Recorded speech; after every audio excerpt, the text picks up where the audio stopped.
Welcome to Speaking in Spoons with your host, Christina Brookman.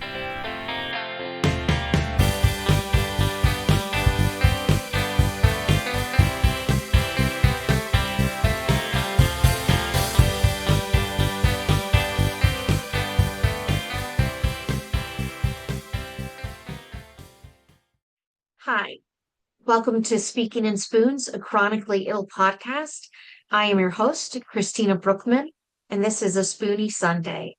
I have been on hiatus, if you're a regular listener, due to my health. I'm trying to get back in there. Um, I had a couple things I wanted to talk about today.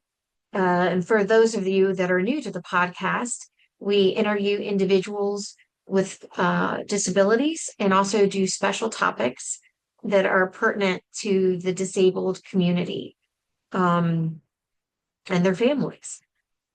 Today, the things I wanted to talk about, I've had so many things going on my mind, and I know a lot of people in the disability community are disenfranchised and stressed right now.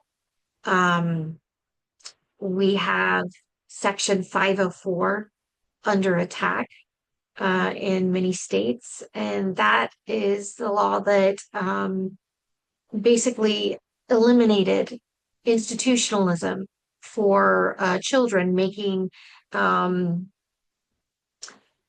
making it unconstitutional not to allow them in public schools if they had a disability. Um, and getting rid of that is could just be devastating to a lot of youth with disabilities and their families. And it also does other things as well. Um, and getting rid of massive chunks of Medicaid. Medicaid is a lifeline for so many individuals, elderly, disabled, and low-income families. And it's not just insurance. It provides transportation when a lot of us can't drive ourselves to medical appointments. And even the grocery store, you get so many visits per year to the grocery store. It allows me to have a caretaker because if I like to help with cleaning and different activities around the house that I cannot physically do. And when I go through the periods where I can't bathe myself, they help me with that too. Because my disorder, I kind of go like this. And a lot of disorders do. It's in waves, ups and downs, peaks and valleys. And having those care aides there are essential. I have no idea what I do without one. I would probably have to move back with my mom, but she is elderly and gotten to a point where she can't really care for me. So then I become a financial burden to her. Um, uh, a financial and physical burden to her. Um, the other thing I wanted to talk about, because in the disabled communities, and really not even within our own community, but in the advocates and activist community for the disabled community, um, in an have become really, really vocal in response to all of this going on. But also leading up to this over the years, I keep seeing things that make me feel even more isolated from my own community. And that's what I kind of wanted to talk about, because I think the disabled community and everything that is going on, we need to find a way to let go of the anger, um, and heal and offer hope to each other and be more inclusive within our own community. We can't talk about inclusivity if we're not being inclusive ourselves. Um, so I want to refer back to the very first episode we ever did for Speaking on Spoons. And we were lucky enough to have Tim Carter come on, um, my cousin, who was a disability advocate lawyer for 20 years. And we just learned so much from him. So I encourage you to go back and watch that episode because he speaks far more eloquently to what I'm about to talk about briefly. Um, but he talked about four ways that people kind of categorize disability to the question, what is disability? And the main one is a social construction, being disabled by society. I'm sure you've heard that before, being disabled by society, that society was not built to or equipped to accommodate individuals with disabilities, like stairs versus ramps, not having elevators, things like that. Uh, and that has been the real push in the activist and advocate world is the disabled by society rhetoric, which is important. It's important that we talk about that's how a lot of these laws were won, these important laws like the ADA and Section 504. But that's not the only way to be disabled. In fact, there are other ways that are not being talked about or recognized and even kind of being shamed on. One way is a personal way, the way he described it, in that your condition, your disability affects you. You're not necessarily disabled by society, but you may feel your disability is something that you would like a cure for. You would like to be better from. Like one way I can think of for myself is I have lots of chronic. There are a lot of invisible illnesses, invisible disabilities that I think go very much along with this one. Mental health, for example.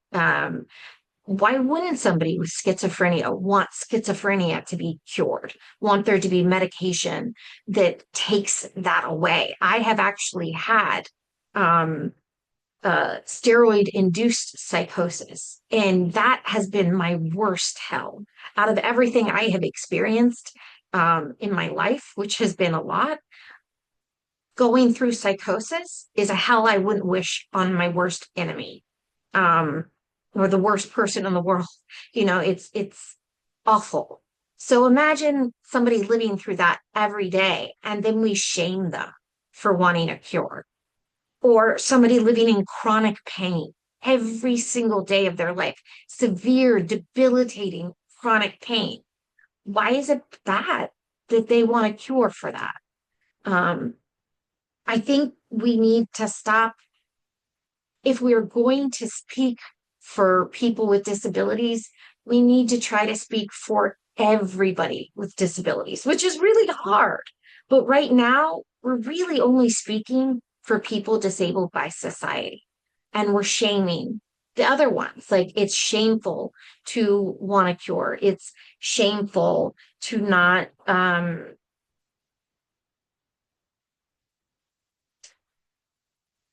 another way I'll put this is there's the legal concept, qualifying for Social Security Disability or SSI, which means you cannot work in order to support yourself due to your disability. You cannot work a full-time 40-hour work week. You may also qualify for discrimination laws or veterans disability. Each of these things have their own law, like their own qualifications. So you could qualify for veterans disability, but not qualify for SSDI. You could qualify for discrimination laws, but not qualify for either veterans or SDI, if that makes sense. And then there's SSI for children, which is completely different qualifications. But we also shame a lot of times people that can't work. There's this assumption that they can't work because they're disabled by society. If we change society, if we give them accommodations, they will be able to work. I will tell you, there are certain things that there are no accommodations for. I have been trying to work for 12 years. You can just look at my podcast. I keep going in and out of being able to do it. I tried to work in the fall and I ended up with bronchitis for a month and a kidney infection and going back into my mono-like symptoms, flare-ups that I get, where I'm just like, there is no accommodation for chronic fatigue. And chronic fatigue is not, oh, I'm just tired. I mean, chronic fatigue is debilitating. The point for, I'll give you an example. Last week, I slept 3 days straight and 3 nights, literally only getting up to go to the bathroom. So I make sure to have water by my bed and I have like a bag of nuts, on my bed, but barely eat the nuts. Mostly I'm just focusing on making sure I drink water every time I get up to go to pee. But I'm just like, it's like an elephant sitting on your body and you physically can't move. You can't open your eyes. It's indescribable, this amount of fatigue. Um, like there is no accommodations for chronic pain. You could get a better chair, you could get a better table, workstation, and there are individuals that will still be in severe debilitating pain to the point they can't work. Um, there's no accommodation for temperature regulation like I have, inability to sweat. Like the thought is, we'll try to work from home, but I'm still having problems with that. So there, I think we just need to, as a community, have more empathy and open our ears and listen. We're asking that from the able-bodied community, but we're not doing it ourselves. We're saying you shouldn't be ashamed. They're the only way, like if they fix society, we won't be disabled. But that's not true for every individual. And some people want to be cured. I mean, we're leaving out this massive chunk of people with chronic illnesses that become debilitating. So I just ask, and I would also say, I really don't think anger and yelling at people helps ever. So I've just listed a bunch of things that I think we as a community are, maybe not going in the right direction with. But I think there's a lot we're doing great. you know, um, all the protests that are out there, the people that can are out there, the allies that are supporting us. That is amazing. We need to come together as a group. We're so isolated, like, MS Society to itself, Ehlers-Danlos Society to itself, Sjogren's Society to itself, Mental Health Society to itself, spinal um, uh, disabilities to themselves. Like everybody's segregating themselves. And if we come together and hear each other's stories more, we learn more about each other and how we can represent everybody and bring everybody to the table. Um, and I think that's necessary. And yelling at able-bodied people for what they're getting wrong isn't going to get them wanting to talk to us. I love it when somebody asks me a question or even says, "Oh, you don't look disabled." I mean, I don't love that. Like, do you really think you're disabled? Um, I see it as an opportunity to educate, to let them know what I really go through that they can't see. And then usually they're like, "Oh, I didn't know that." And I'm like, "Of course you did. How would you?" But now you know, and if one person knows more, that's a win. And if we're all doing that and doing it in a positive way, that's a huge win for our community. Those are my thoughts. So love each other, support each other. We're all going through a lot right now. Get the word out about how important these things are, Medicaid, Section 504, uh, the ADA. And I know a lot of people got really, really hurt and offended by RFK's comments, um, as did I. I think one thing that we can take of truth in there, not that autism destroys families. I think stress can destroy families, and stress comes from lack of community supports too, or inability to handle that stress. And right, there are a lot of families broken up, where it's usually husbands that leave, and there are single mothers trying to raise children, with a disability, not just autism, but with a severe disability.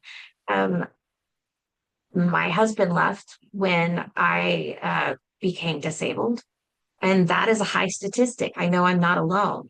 Um, but my saying, what I like to say is, disability is a litmus of love. The right people come into your life and the wrong people leave. So I see it as a blessing. And I think in time other people do too. But that's when the community needs to rally and help our own. Um, but I do think it's important to understand there are people, families, single parents, um, mothers and fathers, um, wives and husbands that have been left abandoned by someone when it got stressful. Um, I mean, this also happens when children die, when there is a death, a child dies. So, or terminal illness, which is a disability too. A lot of times a spouse leaves, which you're like, wow, why would they do that? But stress is real and some people just don't know how to handle it. And that is a thing that, maybe we can prepare our youth better with, learning how to handle stress. Because I grew up in the 80s and we were told you can be anything, you can do anything, you put your mind to it. And that's a load of crap. I will tell you, from being disabled, there is no way that I should be a cardiothoracic surgeon. Do I have the intellect to learn how to be one? Sure. But does anybody want me doing stitches when I have a condition where I randomly go paralyzed, on my entire right side? So, like during the surgery, I would just collapse, unable to speak or see, communicate, or use my hand. And I'm right hand dominant. So I'm doing heart surgery, trying to do your stitches. And the other thing is I'm really bad with this hand now because of that. So yeah, no business doing that. I acknowledge that and I am okay with that. I'm learning to figure out what I can do and rock that out. Because there is no shame in not being able to do something at all. And that's another thing. Like that's not me being disabled by society. Like I can't use my right hand. Um, and I wouldn't even be able to see. So even if they fixed the right hand issue, I'd be on the floor, unable to talk, drooling, and not be able to see. No business doing surgery. That's okay. That was not my calling. Um, so I don't think we should tell anybody that, including people with disabilities. Thank you. And save your spoons and stay tuned for some interviews we've got coming up. We've got one on accessible fashion, one on accessible websites, all really great stuff coming, and from a mother of children with disabilities. And stay tuned. Lots of things going on when I'm able. Save your spoons. If you want to contact us, please send a DM or email to speakinginspoons@gmail.com. with any stories you have or would like to interview with us on any of our upcoming topics. And check out our website for all of our upcoming episodes and what's happening in the Speaking in Spoons community at www.speakinginspoons.com. Thank you for listening to Speaking in Spoons, and have a great day.